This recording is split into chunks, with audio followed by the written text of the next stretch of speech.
কোরআন তাবিজের জন্য আসে নাই, কোরআন তাবিজ লেখার জন্য আসে নাই, চোর ধরার জন্য আসে নাই।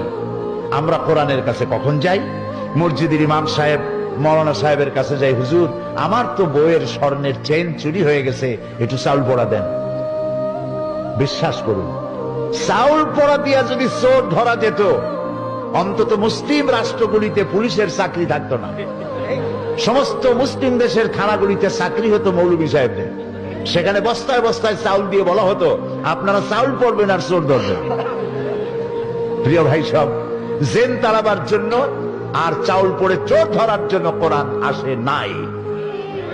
কোরআন এসেছে একটি সুখী, সমৃদ্ধশালী, শোষণ মুক্ত, দুর্নীতি মুক্ত, একটি ভীতিহীন, নিরাপত্তাপূর্ণ, একটি সমৃদ্ধশালী রাষ্ট্র উপহার দেওয়ার জন্য কোরআন এসেছে।